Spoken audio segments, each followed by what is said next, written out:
سلامونه ملګرو، جنت کې بیخي ګرځېږم یاره.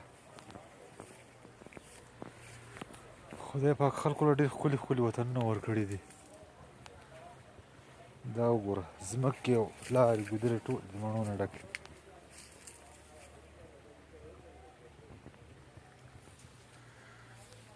ډېرې زیاتې مڼې کړي دي. زه به تاسو له به کله چکر نور هم درکړم. تاسو دا وګورئ، ډېر یو زبردسته ښکلي ځای ته راغلی یم. ګرد چاپېره چې وګورئ په زرګونو زرګونو هکتاره ځمکې دي او ټولې مڼې دي. او داسې یو چې په هر یو خمبه کې نه دي، وړې خمبه کې کریټونه کریټونه مڼې دي. نو ډېر ښکلی ځای دی.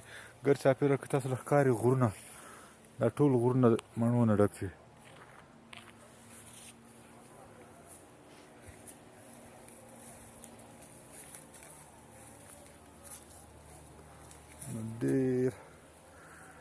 ډېرې زبردست مڼې دي، سور رقم ته مڼې.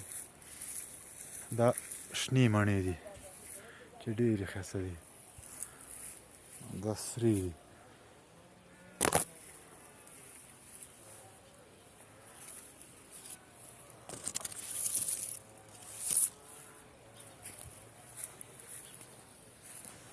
دا خمبې چې دي داسې رامات ټیټې کړي دي ډېر بار د لاسه، چې ورلې نظر نه کړو. د افغانانو سترګې خو لږ نظر هم ډېر وایي.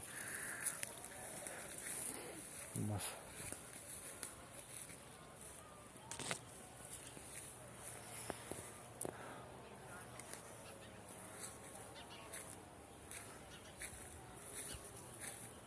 دا ټولې د دې خانه چې دي دا شنې مڼې دي.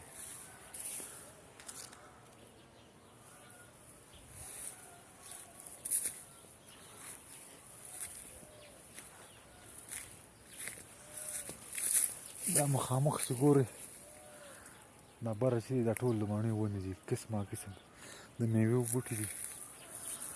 نو بس ځای ملګرو خالي دی. نو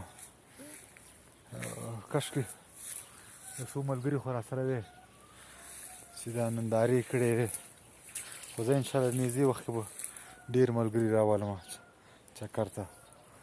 کارونو دپاره ډېر ښایسته ځای دی. بل چې دی په دې اوړي کې داسې یخني چې دا ګوره په نور کې مونږ کورتۍ اچولې ده، سور نور دی کورتۍ مې اچولې دي، زړې زړې مې راواغستې. نو ډېر زبردست ښکلی د نندارو ځای دی. بیګا تقریبا مونږ سلګونه کیلومتره مزلې وکړې په ګاډو کې، چې ټولې پکې بس ټولې مڼې دي. دا لارې او کوڅې یعنې چې څه شی په کوم ځای دی تیږه ده او کار شی دی مڼې پکې ولاړې دي. زموږ افغانستان کې چې وګورئ ټول بې میوې بوټي کرلي دي. یعنې په افغانستان کې هم دا ټولې میوې کېږي. څه رقم میوې چې په ننګرهار کې کېږي یو ځای کې مولا کې وشي، خو دا بېل رقم طبیعت دی. بل ډېر زیات جګ دی.